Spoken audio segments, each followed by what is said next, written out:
Okay, so we will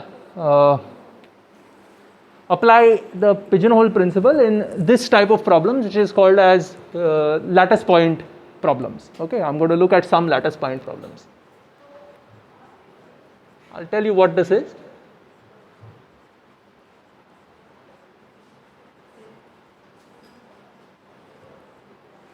So the basic question in this lattice point problems is like this. If I give you some n lattice points, okay, if I give you some n lattice points and ask you, is it always possible, so for a general n lattice points, is it always possible that any k, not any k, is it always possible that there are k among them whose centroid is again a lattice point? Is everyone familiar with what a lattice point is? Basically, points on the plane z cross z. If you want, n cross n also works, but the points on z cross z, integer comma integer points.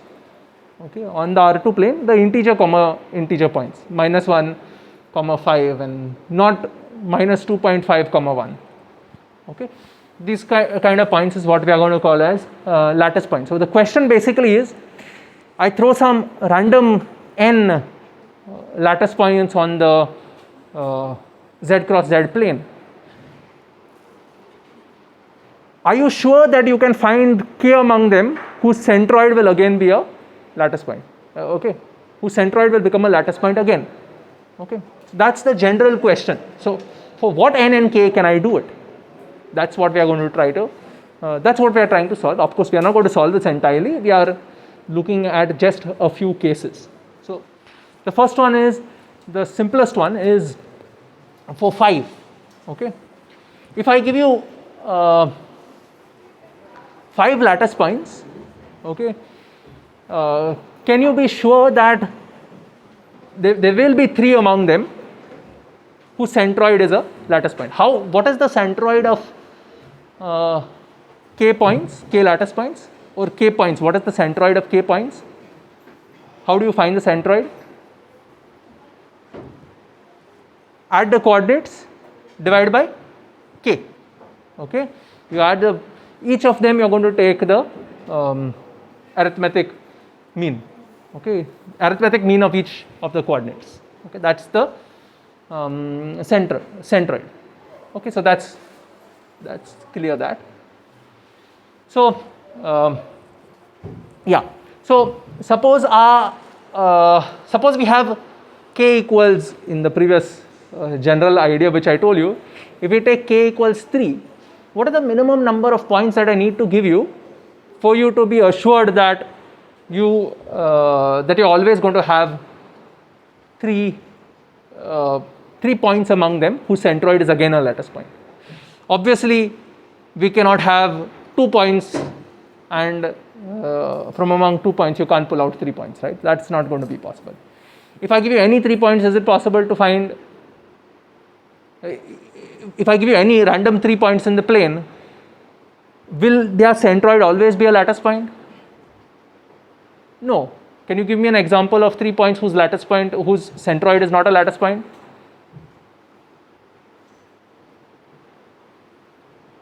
Can you give me an example of 3 lattice points whose centroid is not a lattice point?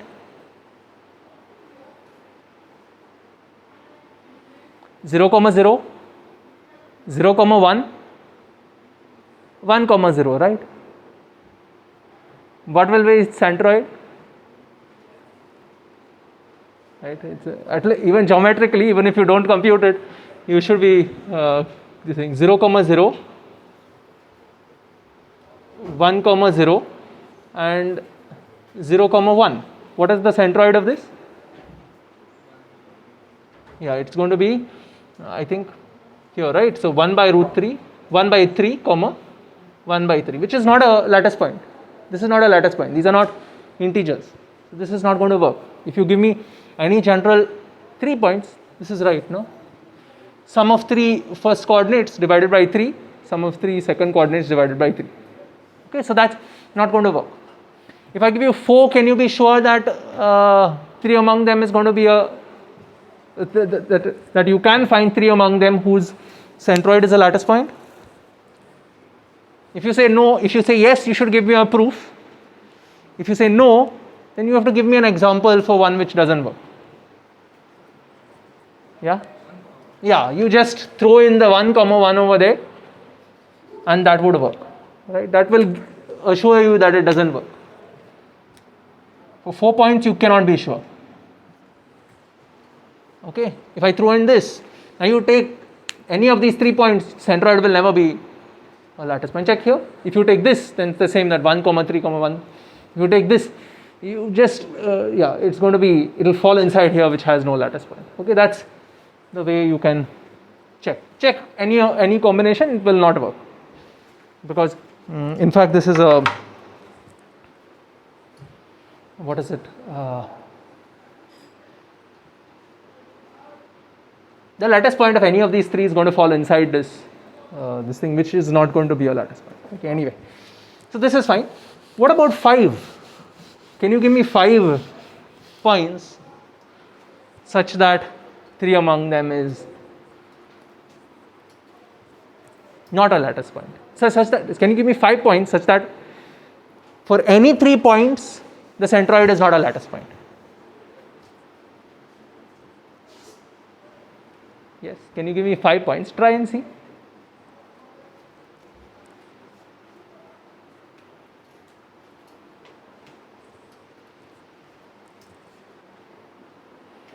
Can you give me 5 points such that any 3 of them, the centroid is not going to be a lattice point? Can you give me an example? Anyone got an example?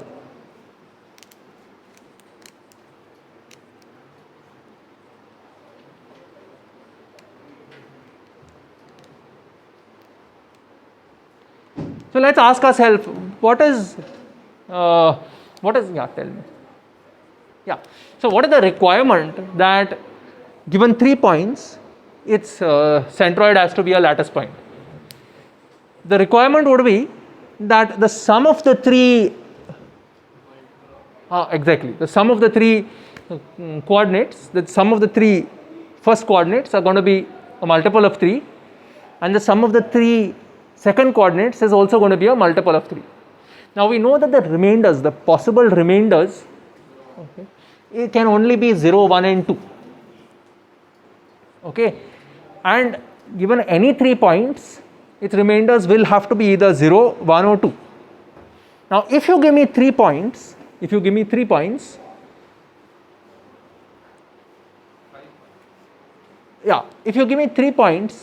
are 2 ways in which the sum is going to become a multiple of 3. One is either all of them have the same remainder, right, 1, 1, 1 or 2, 2, 2 or 0, 0, 0. That's one way. And the other way is all 3 remainders appear, that is 0, 1 and 2. In no other cases the sum is going to become a multiple of 3, right? When you add, what are the possibilities? You either add 1 plus 1 plus 2, which is 4, or you will have 2 plus 2 plus 1, or you will have something like 2 plus 2 plus 0. You can try all those different combinations. The only possibilities will be when one of them is of remainder 0, one is of remainder 1 and the other one is of remainder 2, and the other possibility will be when all 3 have the same remainder. That's quite obvious. If all 3 have the same remainder, the sum has to be this thing. So these are the only 2 ways in which the sum of 3 numbers is going to be a multiple of 3. Okay. So let's try to prove this. So my claim is that given any 5 points on the plane, okay, given any 5 points on the plane, so I hope everyone has at least got an idea that this is not unimaginable, because the remainders are only finite, and The remainders determine whether the sum is going to be a multiple or not. Can everyone see that? Because you have only finitely many remainders, right? So when you sum up, the remainders are what determines whether the sum is going to be a multiple of 3 or not. So it is not unimaginable to believe that such a number exists. Okay, so let's try. So given 5 lattice points, so given 5 lattice points,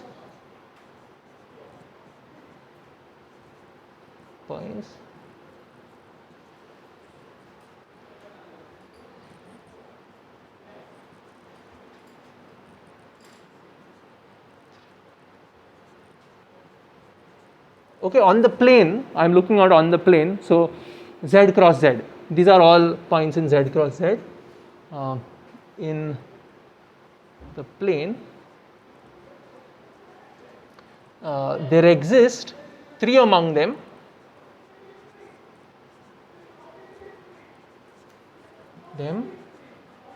whose centroid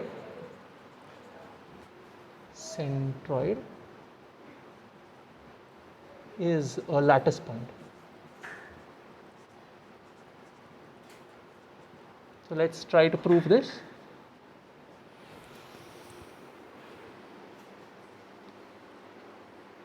So in fact this argument is very similar to the argument which we had for the card game.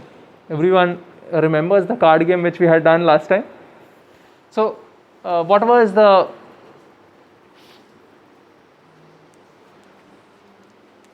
so what was the card game? Yeah, you had some so you had to form a set, right? So this a set could either be with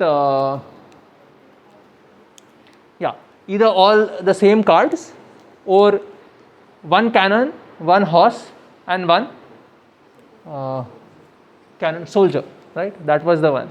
And we saw that 5 was the minimum number there also.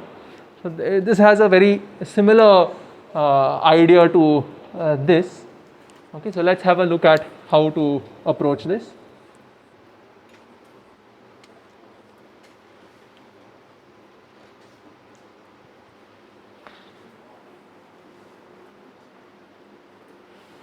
So you have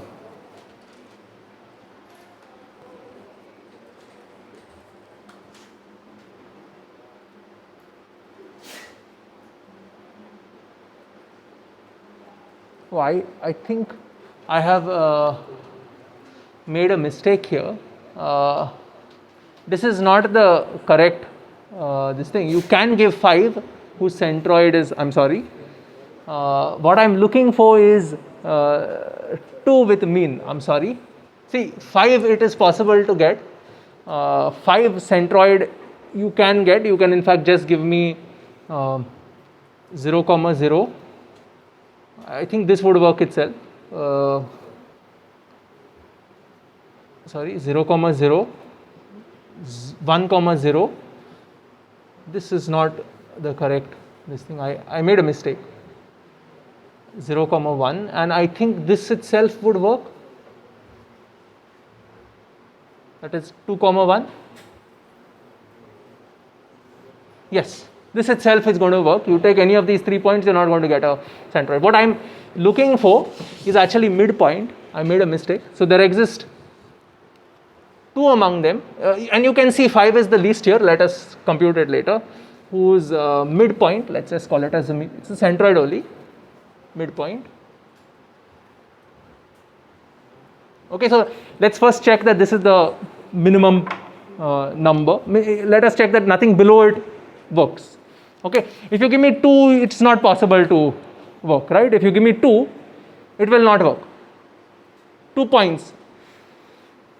General 2 points, the midpoint is not going to be a lattice point, because you can take 0, 0 and 1, 0. Midpoint is not a lattice point. Okay. Again, 3 also I can construct just that same triangle, because the same 0, 0,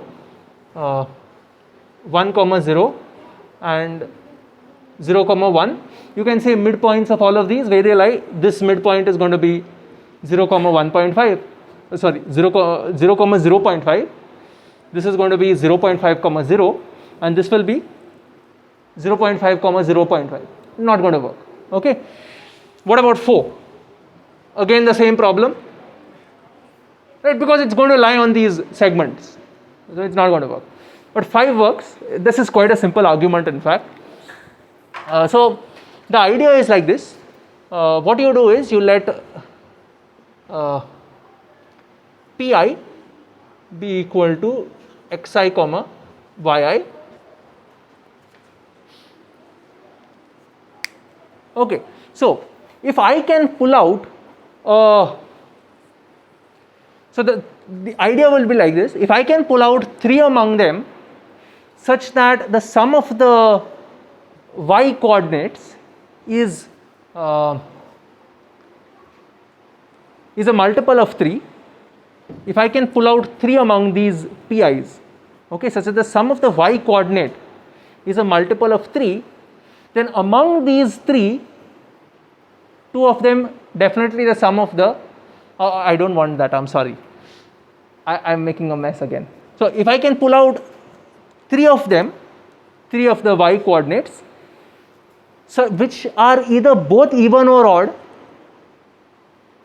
which are all, either all the y's are even or all the y's are odd, then among those I will know that either both, either there are 2 x coordinates which are both even, or 2 x coordinates which are either odd, by the pigeonhole principle. So I am going to use pigeonhole principle first for the y axis and then for the x axis. So let's see. So I am going to define a function. You can just do this f from the set of p2, p3, p4, p5, okay, to, okay, how I am going to do this is I am going to take this to just O and E, okay, and how I am going to send it, f of pi I will send to O if yi is odd, and I will send it to E if yi is even. Okay, so there are 5 points here, 2 points here. One of them will have a pullback which has cardinality greater than 5/2. Okay, that is greater than or equal to 3. Let's see. So therefore, by the pigeonhole principle,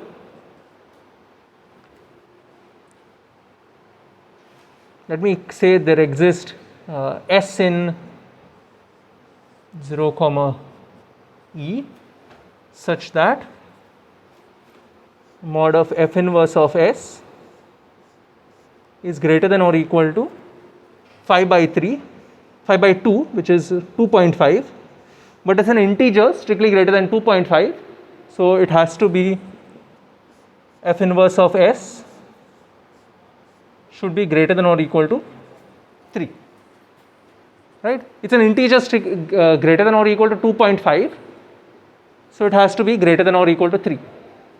Okay. So what will happen with these points? So let us take 3 points in this. So this is the, so let pi1, pi2 and pi3 be some distinct points in f inverse of S. So what will happen to pi1, pi2, pi3? Either all their second coordinates are going to be, their second coordinates will either all be odd or all be even, right? And we know that when we add 2 odd numbers we get an even number, and when we add 2 even numbers we get an even number, right? If we add 2 odd numbers we always get an even number, right? And we add 2 even numbers we always get an even number. So any among these, if we add, the second quadrant will work. So now what we can do is we can define a function g from pi1, pi2, pi3. Okay, someone can tell me what we will do to odd even, what we should do?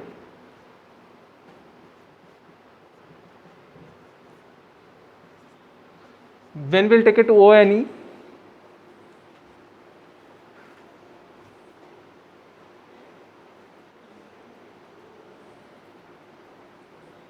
We have taken care of the second coordinate. Now we need to take care of the first coordinate, right? So what do we do? Exactly. So if the first coordinate, if xi is x, this is ik. Okay, if xik is odd and if xik is even. Now we know by the pigeonhole principle, this has 3. Number of elements here is 1 more than the number of elements there. I can use that directly, or you can use this also. So by the pigeonhole principle, there exists some, let's just say,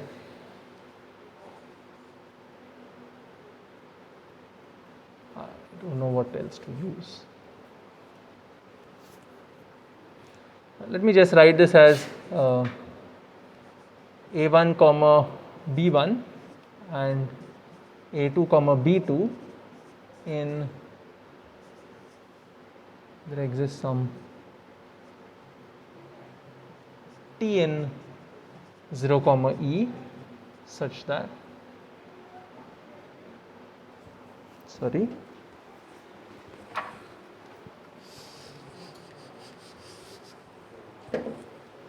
there exists some t in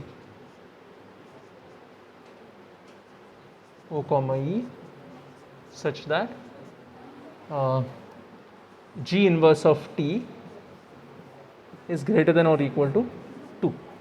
Okay, so we'll take,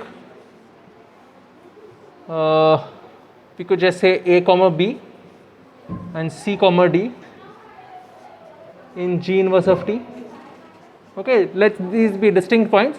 So now what do we know? We know that this, the remainder of, so A and C are either both going to be odd or both going to be even because of the way in which we have defined G, right? Because both of them go to T, right? T is either O or E. So both A and C are going to be either both odd or both even, and similarly what we know that both these points are also in F inverse of S, right? Both these points are in F inverse of S, so both are either going to be odd or even. So therefore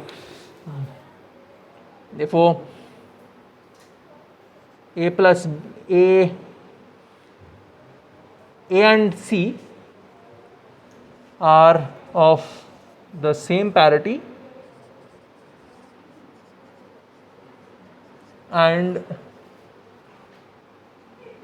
B and D are of the same parity, and therefore the midpoint of A comma B and C comma D is a lattice point. So a very simple trick to get this proof. Okay, now the one which I got confused with, that is the 5-point problem, is what I want to solve. In fact k equals 3. Okay, so there are two questions you ask. First is, can you give an upper bound to the certain problem? Once you ask for can you give an upper bound, then you would ask for can I give the least choice, the least choice of the number. We will not be pulling out the least choice in this problem, but we will pull out an upper bound. That is, I will show that given any 13 points on the plane, given any 13 lattice points, you will always be able to find 3 among them whose centroid is a lattice. But this is not the least, 13 is not the least number. The least number is actually 9. Okay. So, but using pigeonhole principle, we will be able to prove it for 13. Okay. I hope everyone is clear with this. In this case, we have proved it for the least, that is 5, because we saw that everything before that we can give counters to. Here you will not be able to give a counter for 12, because it actually works for 12. But we will give a proof for 13.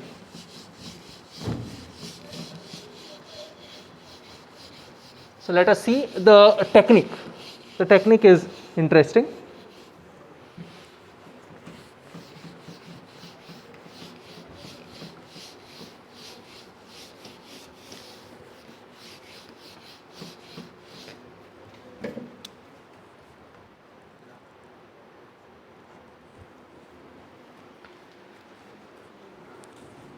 So given 13 points,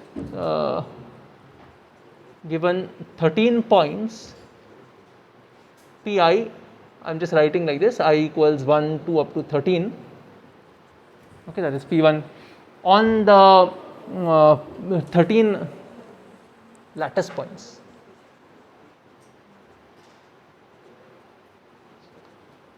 On the plane, show that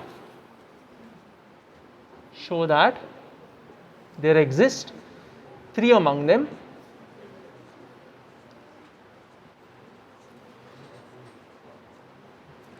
okay, there exists 3 among them whose centroid is a lattice point, whose centroid is a lattice point. Okay, and I would like everyone to do this one exercise, that is, try to get counters from, of course I know, at least get a counter for 8. Okay, get a counter for 8. Let's see who can get a counter for 8. So give me 8 lattice points such that no 3 of them, the centroid of no 3 of them will be a lattice point. Okay, you could.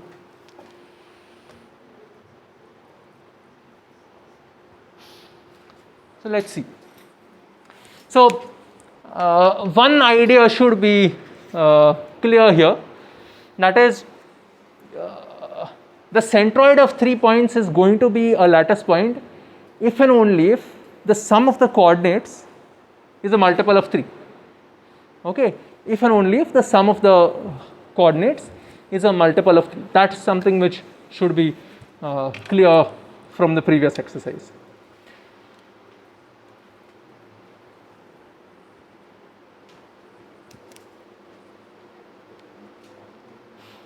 Okay, so you can see that, so we can define a function f from,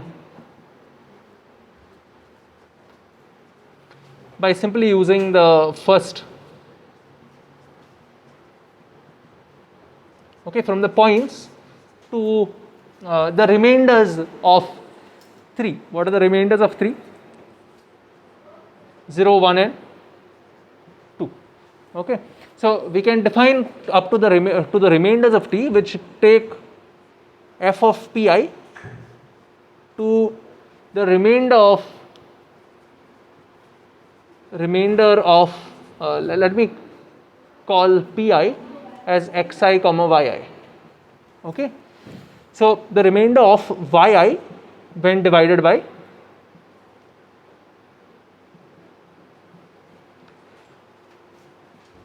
3. Okay, this is the remainder of yi when divided by 3. Okay, the basic idea is like this. So in fact it's not very difficult. So the basic idea is like this: the remainder of yi when divided by 3.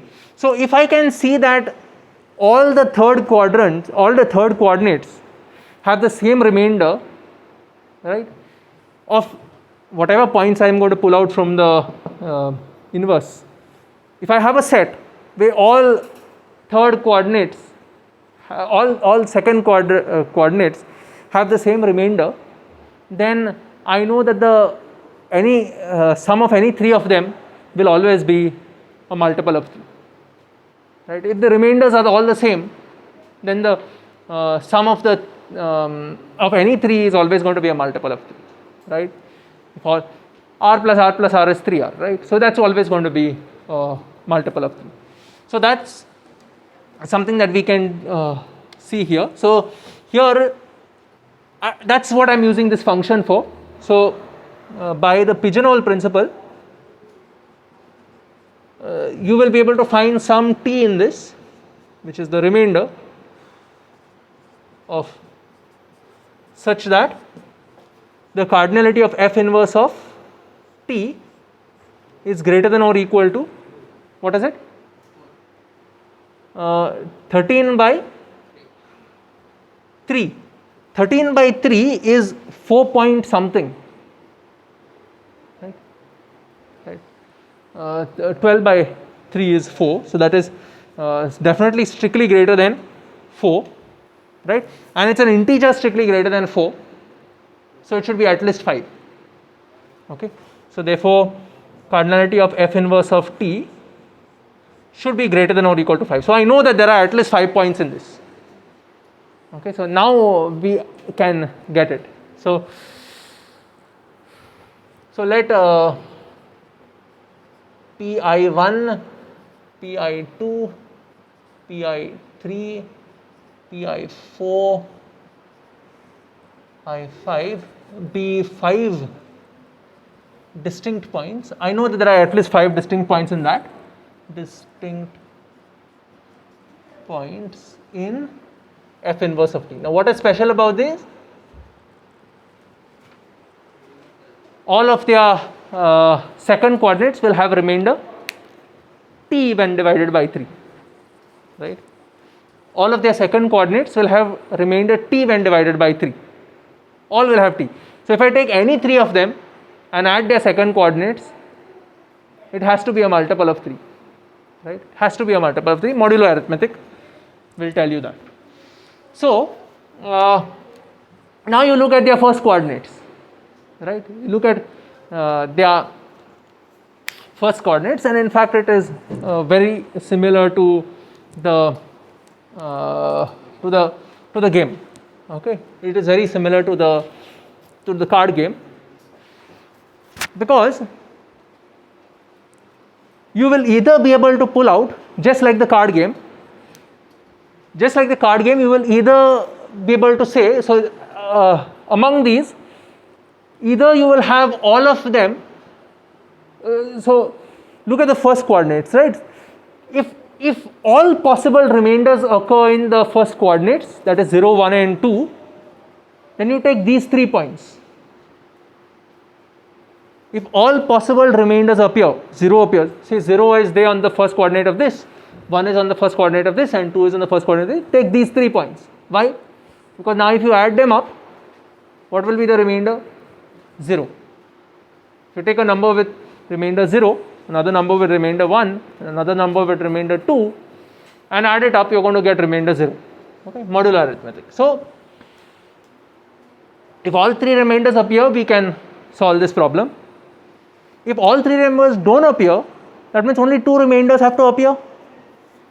Now pigeonhole principle will tell you again that one of those has to appear at least thrice. Okay, one of those remainders have to appear at least thrice. Take those 3 corresponding points. Okay, so let's see. So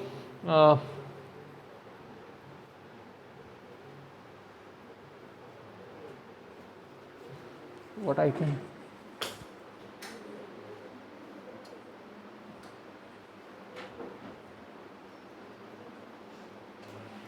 So suppose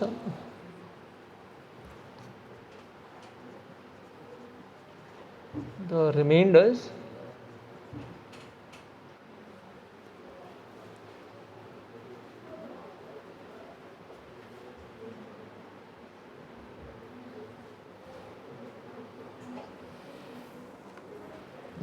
let me just suppose the set of remainders,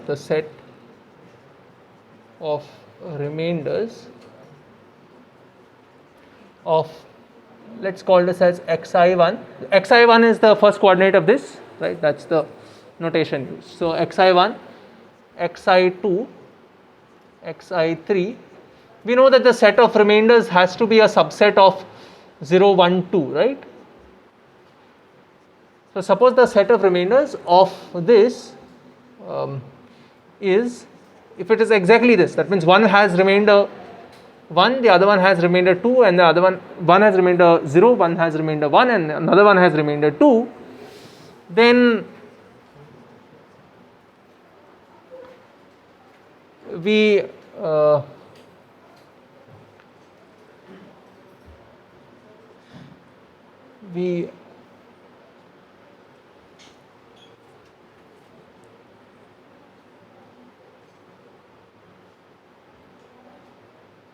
consider, we let a comma b, c comma d, e comma f be points in P1, Pi2. I know this is becoming a little notational, but it's okay even if you just write it through English, that's fine. Okay, let these be points in this such that A has remainder 1 when divided, 0 when divided by, okay, these are some of these points such that A has remainder 0 when divided by 3, B has remainder 1 when divided by 3, and C has remainder 2 when divided by 3. Okay, and therefore what will happen is, what will happen to the centroid of this? Therefore A plus B plus C will be congruent to 0 mod 3, and also B plus D plus F B plus D plus F will be congruent to C and E. Okay, and B plus D plus F will also be congruent to 0 mod 3. Why?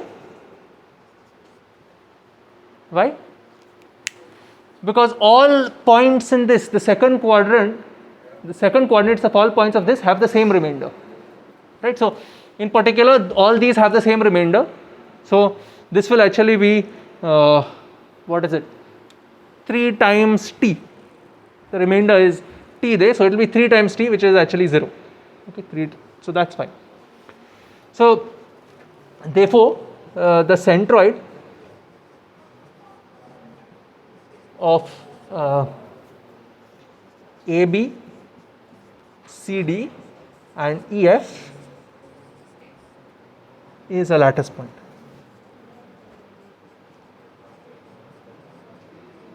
Okay, and what about the other case?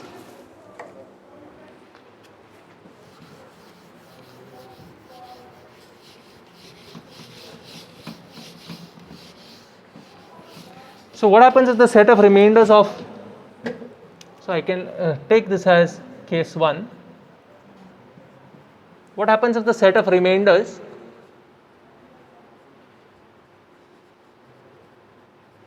set of remainders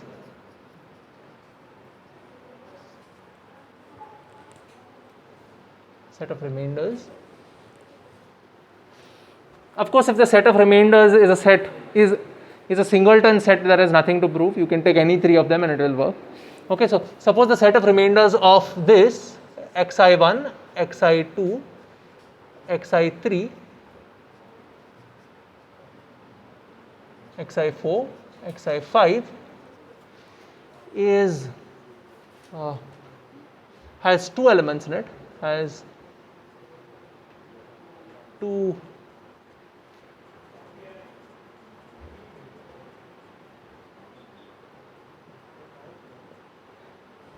okay, let's say it is what can I call it, UNV. This UNV will either be 0, 1 or 2. I hope this is okay. The set of remainders of this is UNV. That means one of them this UNV will either be 0, 1 or 2. UNV are either going to be 0, 1 or 2. Something among these. I don't want to take different cases, so it's easier this way. So then you can just define your function. I think you all can complete this. G from P1, Pi1, Pi2, Pi3, Pi4, Pi5 up to U comma V, right? And how am I defining it? Where do I take Pik? The remainder of Xik, right? So the remainder of Xik when divided by 3. And therefore, by the pigeonhole principle, you will be able to find 3 points among these. Okay, there exists 3 points. Let us call them as AB, CD, and EF. From this Pi1 up to Pi5, such that which have the same remainder, such that A is congruent to C, congruent to E, congruent to E, let's say modulo 3. Okay, they all have the same remainders when divided by 3. Okay, so you can complete it from here. Therefore, the centroid of all of these. So therefore, if I add A plus C plus E, since they have the same remainder, it's going to be congruent to 0 modulo 3. Okay, and obviously B plus D plus F will also be congruent to 0 modulo 3, just like what we have said over there. So that works. If you want, take the other case also, the other cases where all 3 have the same remainders, where all 5 have the same first coordinates. If all 5 have the same first coordinates, then you take any random 3, it's going to work. Okay, so that's how you can complete this. So again, this is not the optimal choice. That is, 13 is not the optimal choice. In fact, the optimal choice is 9, and yeah,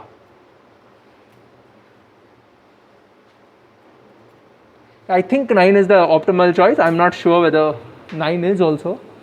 Try to find 8 points. Then if you can find 8 points which don't satisfy this property, then 9 is the optimal choice, because it is proved that 9 is, but I cannot give you a proof. Okay, so we can extend this kind of problems in 2 ways. At least over my mind, I can think of extending this problem into 2 ways. One way of extending this problem is, of course, why am I just talking about centroid of 2 points and 3 points? I can talk about centroid of 4 points and 5 points and 6 points and whatever. Okay. The other thing, I can extend it in another way. That is, why am I only looking at 2 dimensions?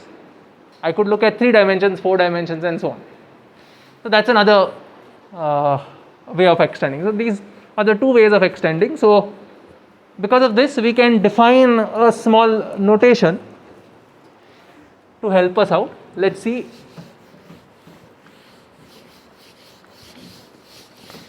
So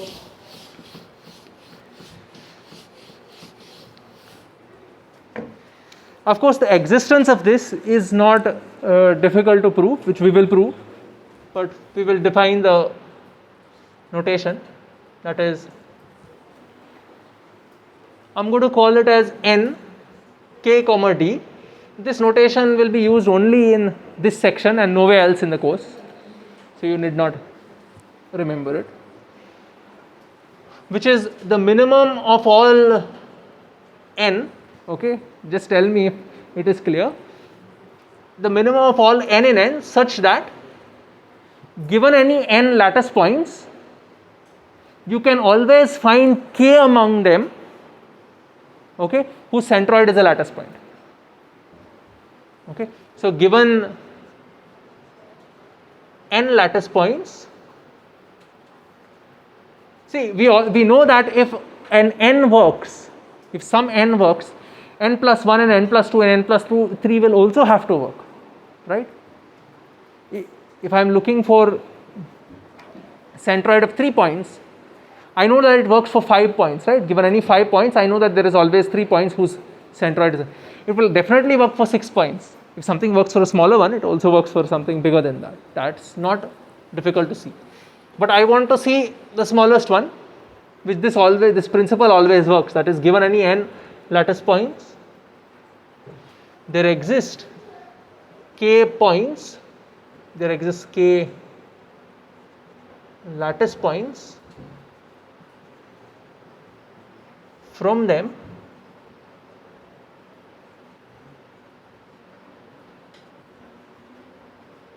whose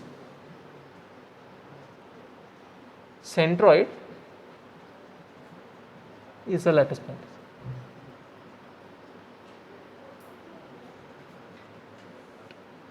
So this is the basic question. The question is, so the big question is, can you give me a formula for this?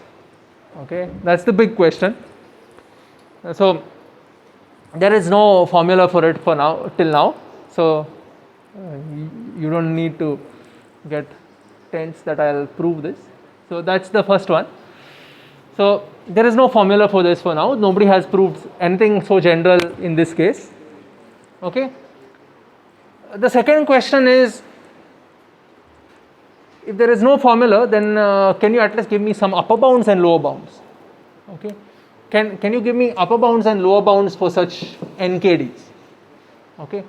So therefore, a lower bound would be something like, I know that there is a lower bound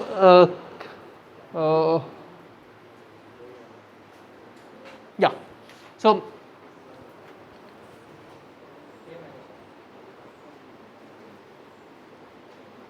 yes.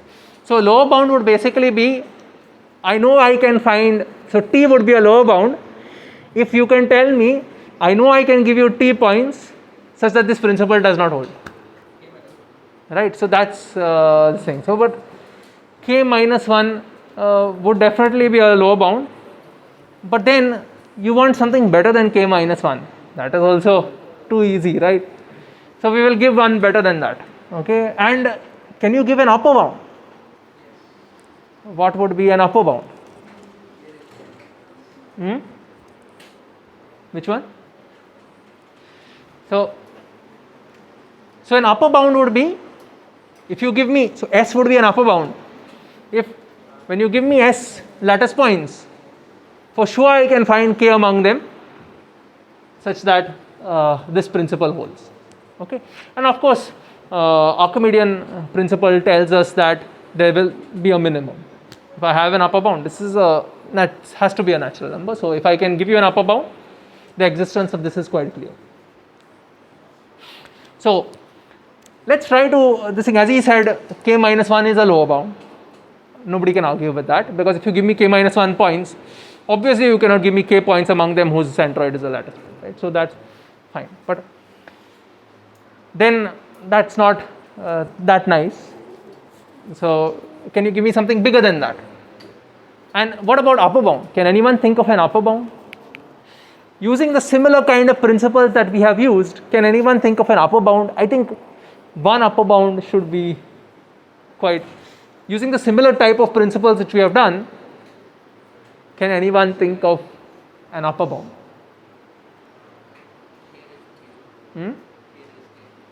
K raised to? I didn't get you. K raised to? What about 2 dimensions? Let's think in 2 dimensions. Okay, by the way, which ones have we got? So what we have basically proved up to now is n 2 comma 2. What is n 2 comma 2? What is n 2 comma 2? That is in the 2 dimensions, right? What is the minimum number of points such that its midpoint, what is the minimum number of points that you can give me such that you can find 2 points among them whose midpoint is again a lattice point? It's a little confusing. What is this? We have just proved this. 5, exactly. And we have not proved this, but we have given an upper bound to this. What is that? N 3 comma 2. What is this? We have shown that this is less than or equal to 13. Okay, these are the two things that we have shown. I have told you that this is actually equal to 9. I said I don't know whether it's equal to 9, but I know it's less than or equal to 9. But anyway, so yes, so that let's try to give some upper bounds and lower bounds. Can anyone think of any upper bound for this? Or yeah, as I was saying, can you give me an upper bound for nk comma 2?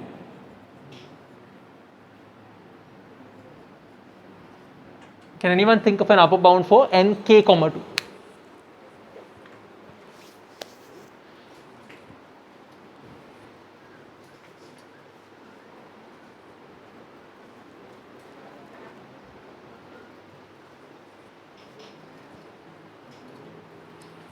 Yeah. So let's try to think backwards. If you give me t points, right, and I use this kind of a similar principle of first looking at the remainders of the y coordinates, right. If you give me t points, look at the similar kind of technique which we have done, right.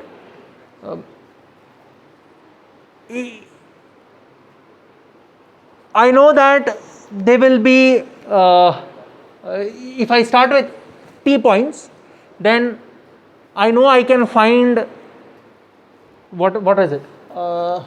T by 2, it's not t by 2, it is greatest integer, I think, of t by 2 plus 1, right? Won't it be the greatest? Yeah, it would be exactly the greatest integer of t by 2 plus 1, right? Is everyone clear with that? If I give you t points, if I give you some t points, p1, p2 up to pt, right, you make the same kind of mapping, that is, take the second coordinate to the remainder when divided by k, okay, remainder when divided by k, so that side is going to have k elements in it.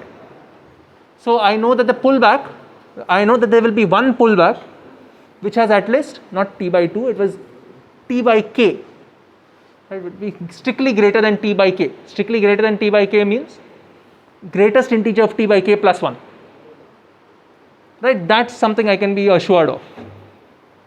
Now, from among m points, how do I pull off something? What is the natural way of pulling off some?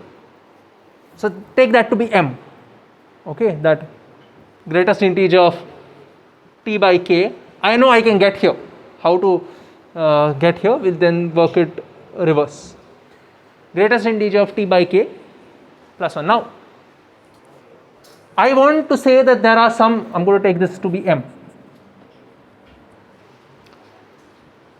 So now I want to say that I want the first coordinate to have all same remainders when divided by k.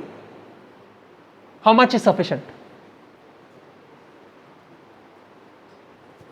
If I give you some, how many m points is sufficient so that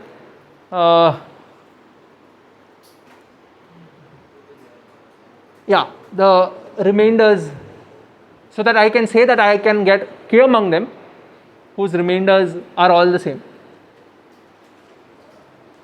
I think this we know, right?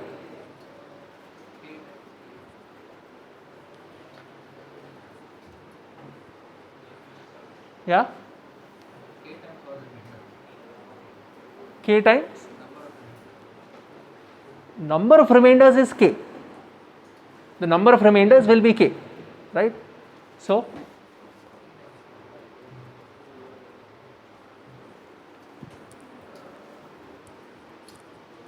what would be the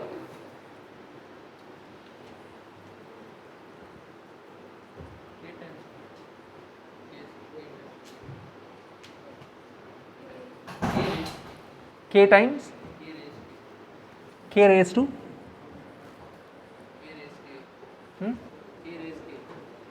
k raised to k, is that, yeah, plus 1. He says k raised to k plus 1. Is this the why this? I think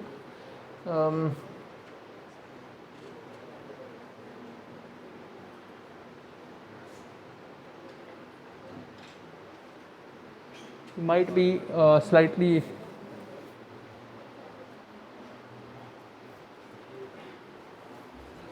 overshooting. Yeah, k square is sufficient.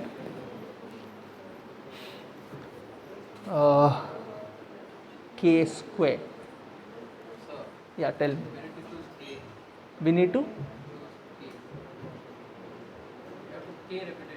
We want k repetition. So yes. First time we are choosing 1 to k. Okay. First time you choose 1 to k. Then we again choose 1 to k. Yes. We do this k times. Okay. Then we'll surely have a k If you do this, so it is sufficient to have. k square. So in fact, with your same kind of idea, as you said, first you choose the different k, and then again you choose different k's. So that would give you. Then you would go k minus 1 times k minus 1 times k. Is that? And then if you choose one more, it is sufficient. Yes, sir. K times Right? k times k minus So it would be k minus 1 times k plus 1. plus 1. Is that clear? If I have, so what we are trying to show is that if I have these many points, then k among these will have the same remainder. If I have these many points, then k among these have the same remainder. Why?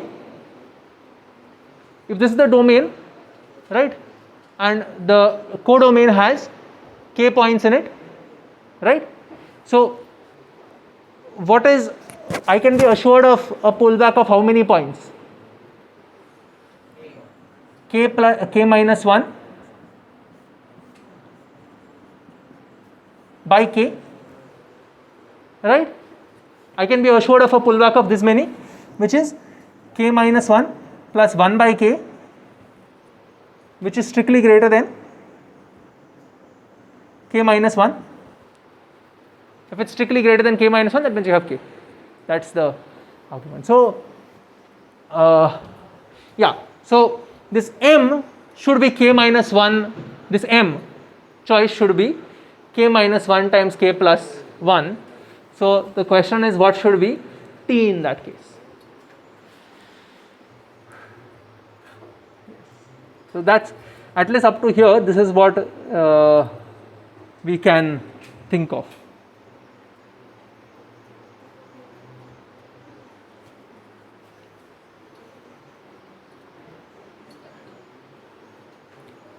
Yes, anyone?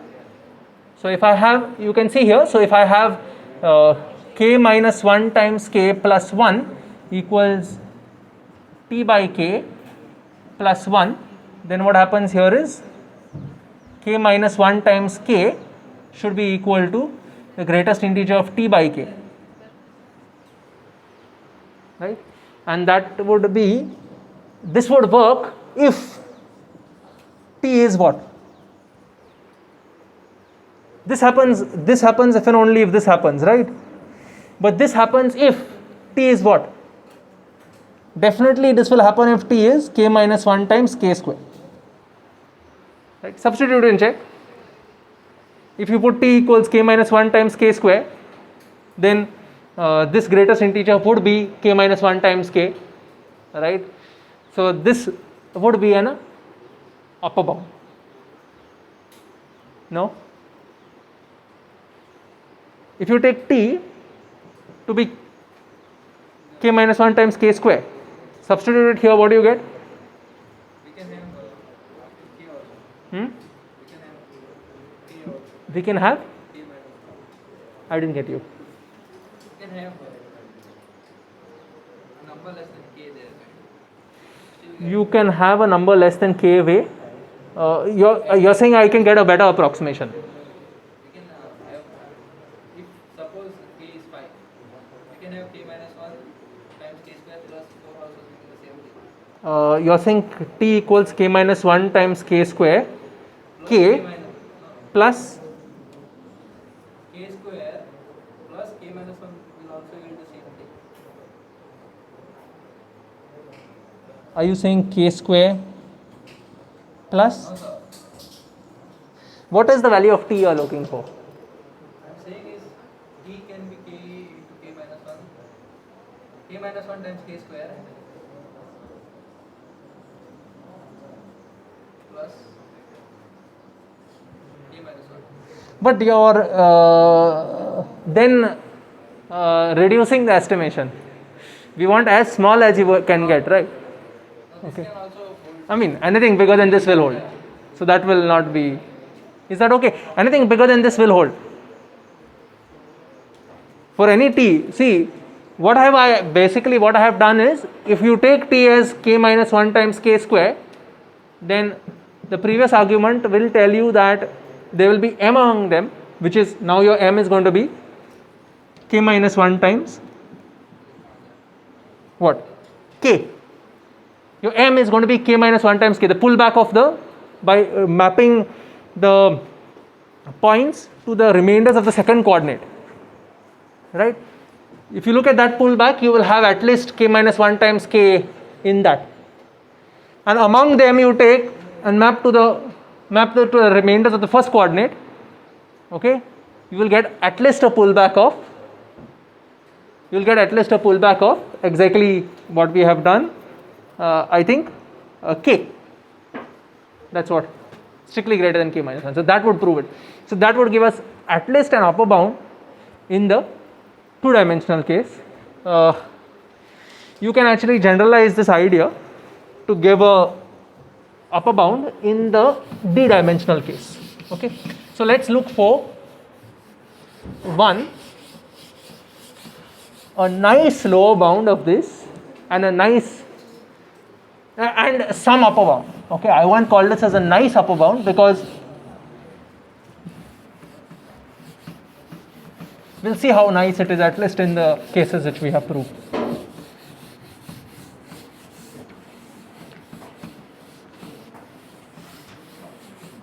So here is an upper bound.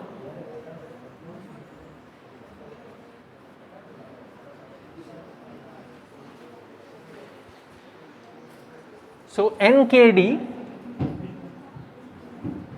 is going to be greater than or equal to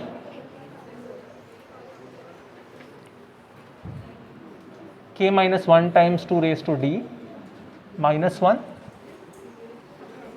plus 1, sorry, and here we have less than or equal to k minus 1 times k raised to d plus 1. Okay, we have done this in the second case. Can you see that? In the second case, we have proved this in the second case when k is equal to, when d is equal to 2. We have proved this in the second case. Okay, we will go over it. It's an idea, use the same idea.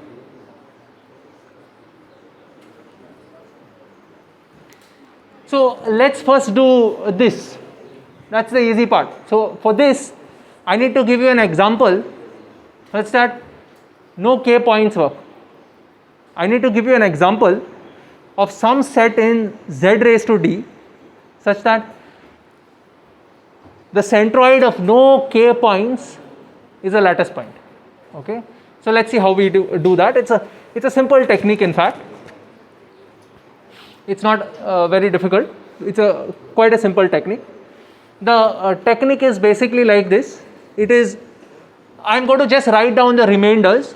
Later on we'll put it down properly. So the remainders, as he said, it's simply like this.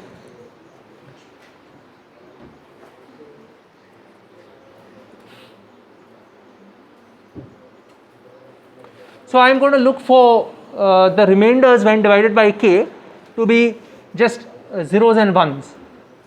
Okay, just the zeros and ones remainders. If I take each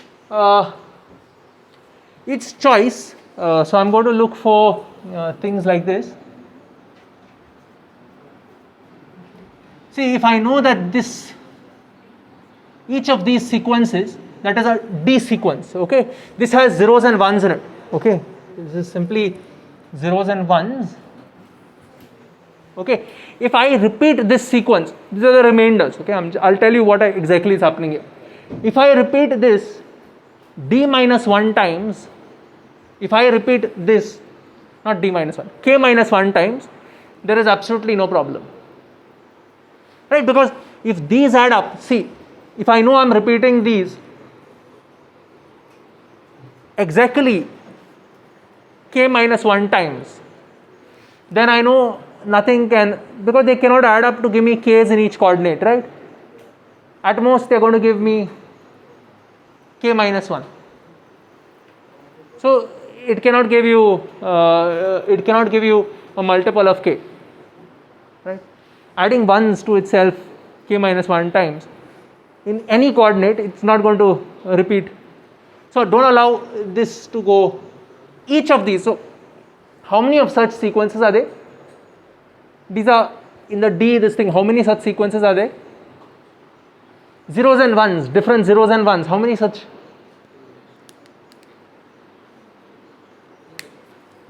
How many of these are there? How many different sequences can you form? 1 0 0 0 0, 1 1 0 0 0, yeah? There is two choices in each of these positions, right? Right? So it is 2 raised to D. 2 raised to D, right? Two choices, two choices, two choices, two choices, two choices. Now, how many times can each of these sequences repeat? If I repeat it, see, I don't want them to repeat. Understand what I'm trying to ask you. Basically, I don't want K of them, I don't want any K of them to form a centroid. So how would I do that? By checking that the coordinates, all the coordinates, the sum of all coordinates do not add up to a multiple of K. Okay. So therefore I don't want any of them to repeat more than K minus 1 times. Okay, I don't want any of them to repeat more than K minus 1 times. So I can allow these to repeat at most K minus 1 times 2 raised to D. We'll check exactly what these points are later, but the idea is basically this, that I want the remainders to be zeros and ones. Okay, the remainder should be zeros and ones, because we know that what do you call this, the sum is going to be a multiple of K or not just based on the remainders, right? It's only on the remainders that we need to check. So I can repeat these K minus 1 times and get these many points such that it will not work. So therefore, what does this tell me? That my NKD should be strictly greater than K minus 1 times 2 raised to D, which means greater than or equal to this. Okay, let's put it down a little more rigorously. So we will take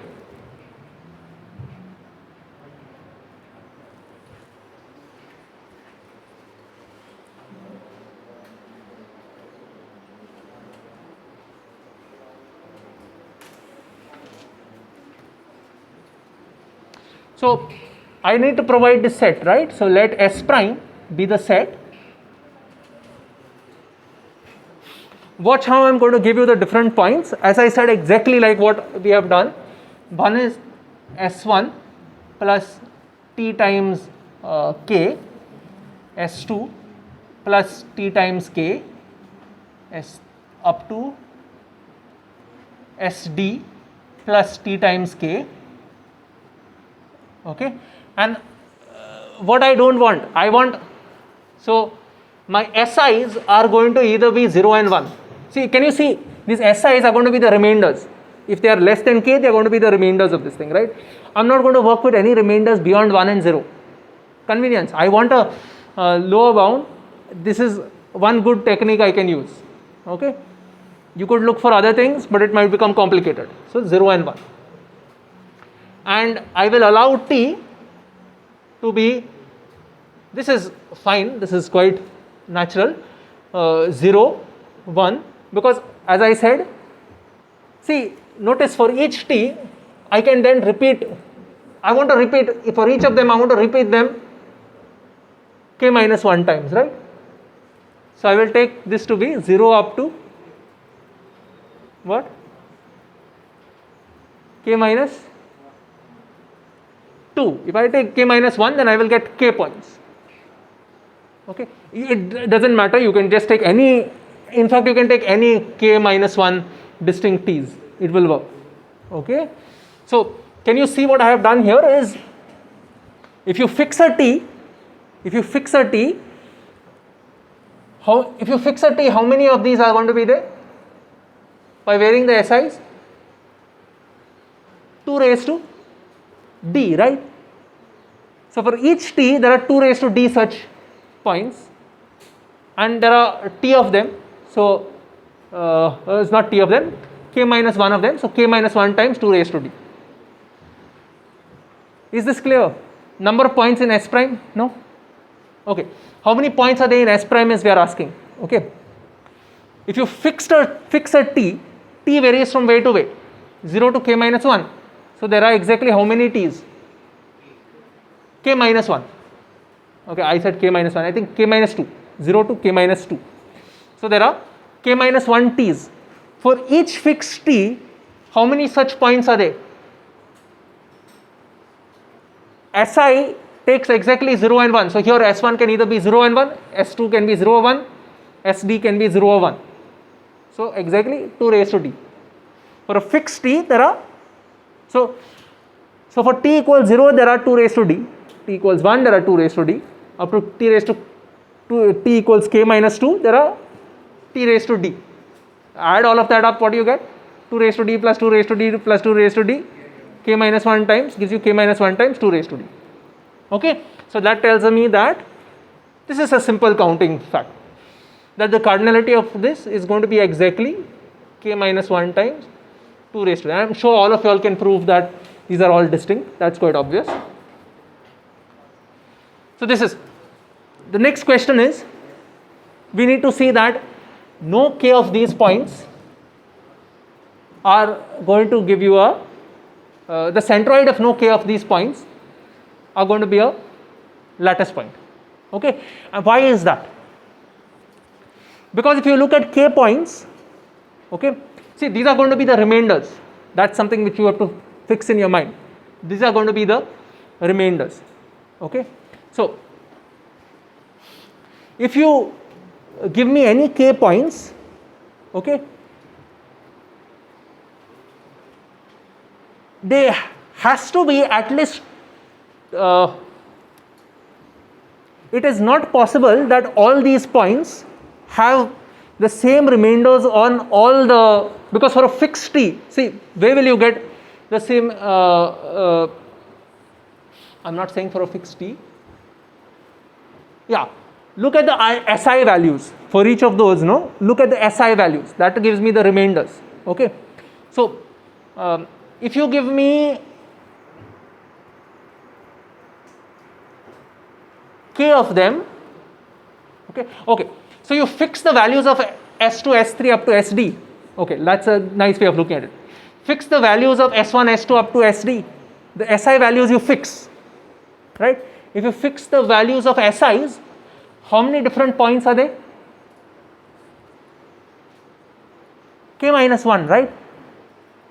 If you fix the SI values, where can they vary? From 0 to k minus 2, so k minus 1. So if you fix the, so therefore, see, the remainder of the first coordinate is going to be SI, S1. The remainder of the ith coordinate is going to be SI. So if you give me k points, there has to be one coordinate in which two of those points have to be distinct. If you give me k points, because only k minus 1 of them can have the same remainders in all. Same remainders in all means what? The SI values are the same. But SI values will be same only k minus 1 times when t is from 0 to k minus 1, k minus 2.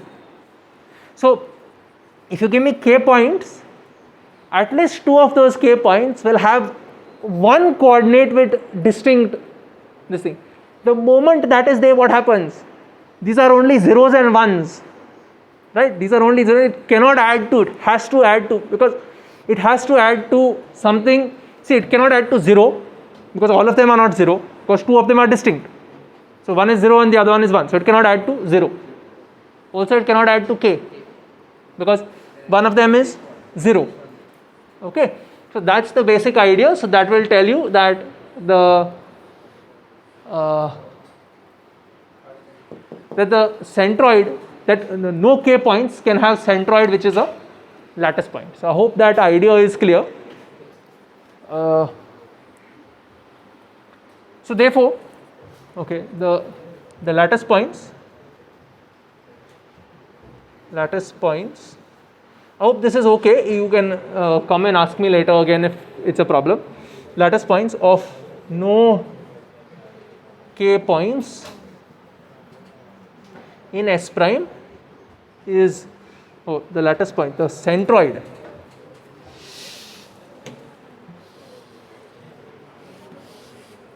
centroid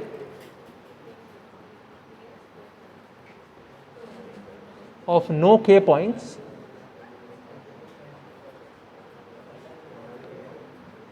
of S prime is a lattice point, and therefore what happens is, we know that this doesn't work for some k minus 1 raised to into times 2 raised to d points. So therefore this tells us that nkd has to be strictly greater than k minus 1 times 2 raised to d, and if this is a integer strictly greater than this, it should be at least greater than or equal to, is this optimal? At least up to here.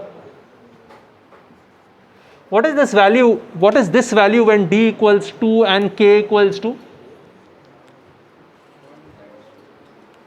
What is the value? 5. Can you see that? When d is 2 and n is 2, this is 5. So this is definitely the optimal one which you can get for, I mean, if you want to look for that, because it satisfies for that. It's not going to be a very nice low bound as you go up, most likely. Again, here also you can see this is also going to be 5. Okay, so actually, if we prove this, this will prove that result. Okay, so let's see this one. That was the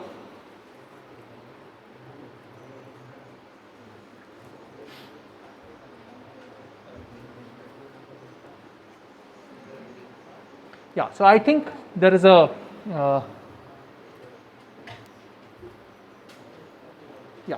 so I think I have a simpler proof for this. It doesn't need to be so difficult.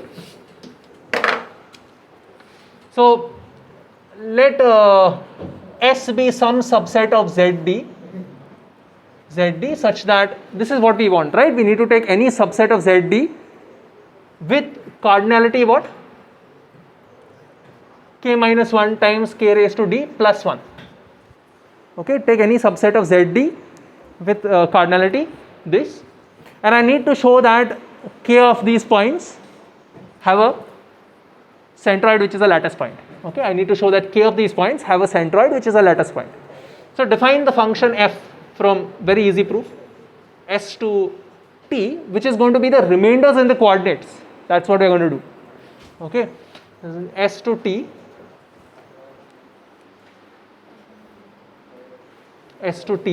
let me call this t as this, that is t1, t2 up to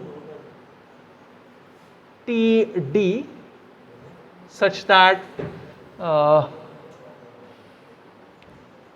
ti takes the values 0. I want these to be the remainders of the corresponding points there. Okay, corresponding coordinates, I want the ti's to be the remainders. So ti should vary from 0 to k minus 1. Okay, that's the way.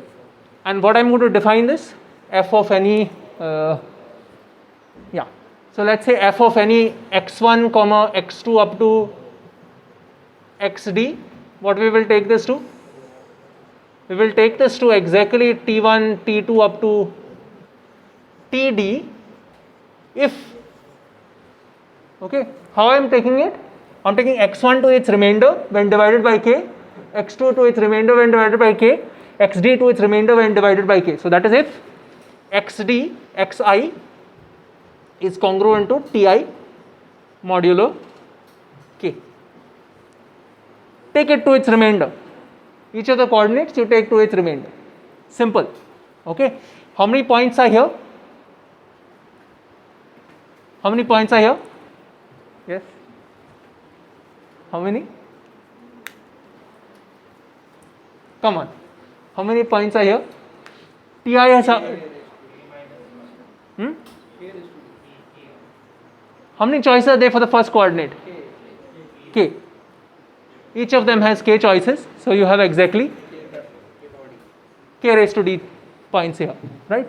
So,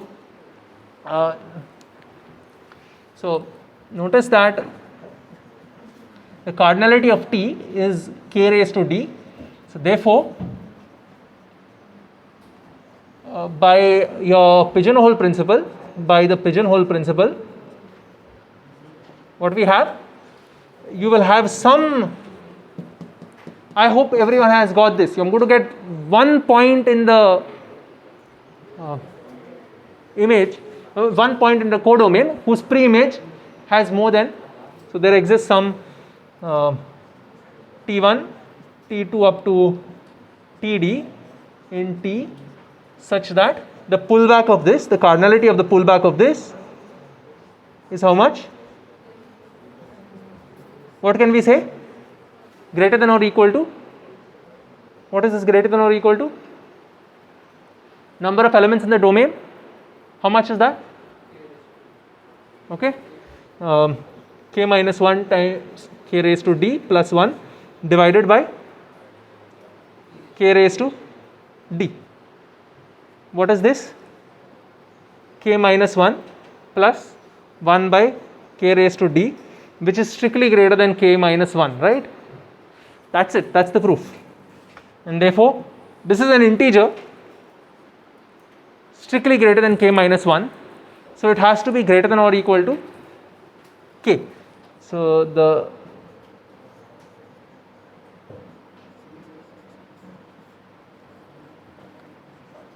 so what have we got? That means there are k points here, right, whose image is t1 comma t2 up to td. That's it. Because now when I add all the, if you add the first coordinates, if I add the ith coordinate of each of them, what will you get? Each of them will be congruent to ti, right? So if I add them up, they will be congruent to k times ti, which is 0 modulo t. Is that okay? See how I have defined this. Take each of the coordinates to its remainder. So you have got k of the points which have the same image, that is t1, t2 up to td. Okay. So if I add the ith quadrants, if I add the ith quadrants throughout, right, they will be congruent to ti plus ti plus ti k times. Okay, it will be congruent to ti plus ti plus ti k times, which is k times ti, that is congruent to 0 modulo k. Okay, let me maybe write it.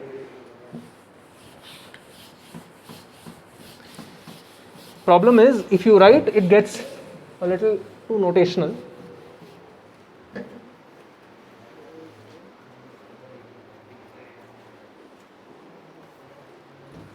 So maybe we can say let P1 up to Pk be k distinct points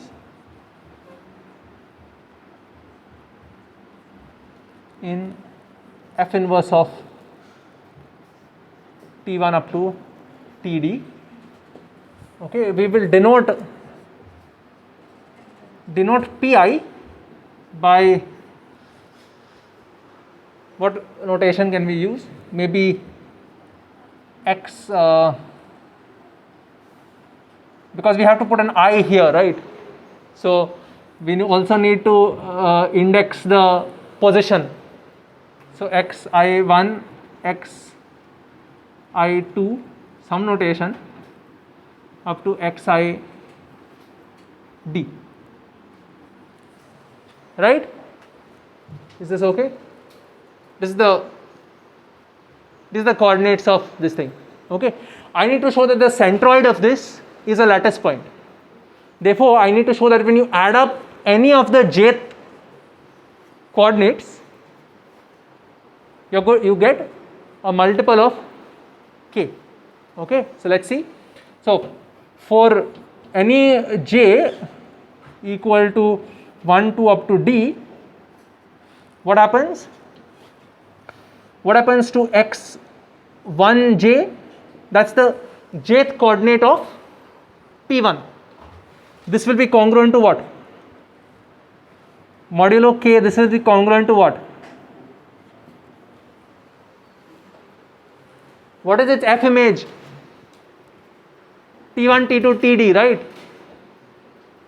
How do we get this F image? Depending on the remainder of the ith coordinate, right?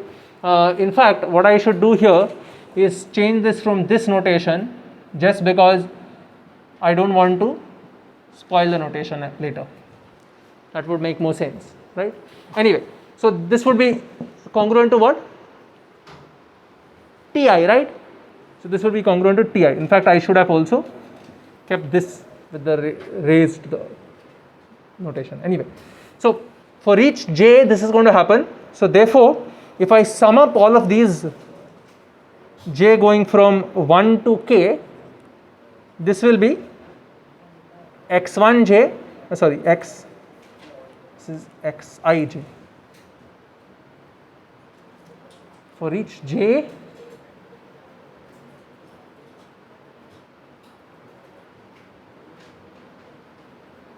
yeah, and I equals 1, 2 up to k.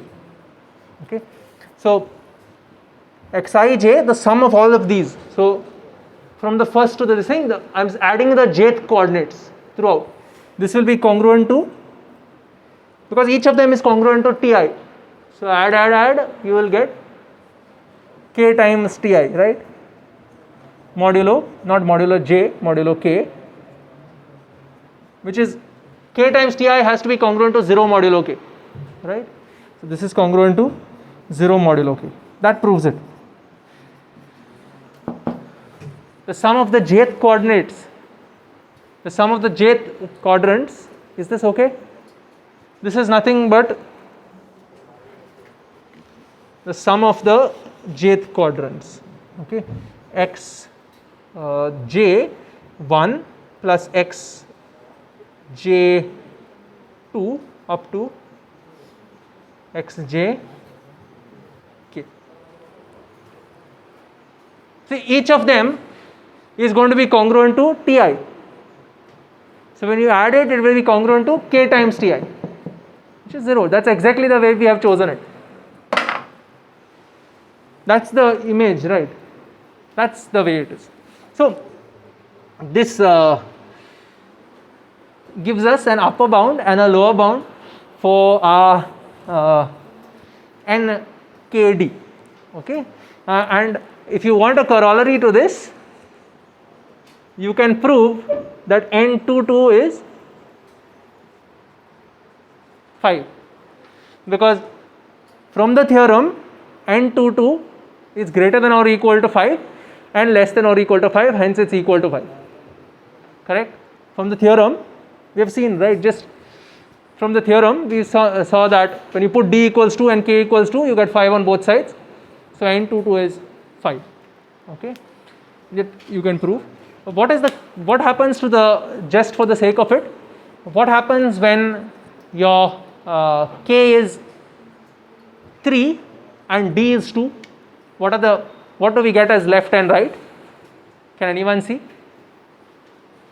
What do we get on the lower bound and upper bound in this case when k is, yeah, if k is 3, what do you get? The lower bound will be 9 and, so it is greater than or equal to 9 n, what we are looking for, 3d, 32, right, and 19. So can you see, this is what you get here when in that second problem which we have done. The second problem is n32, but we have shown a lower bound than this, I mean a smaller upper bound than this. The one which we have shown is 13. The actual least upper bound is actually going to be 9. This actually proves to you that it's going to be 9, because I mean, it doesn't prove to you, but it says greater than or equal to 9. To give this result, you need to show that it happens for every this thing, yeah, for any 9 this thing, which we are not going to do. So I think with this I'll wind up with this session, because if I go to the next part, there won't be enough of time.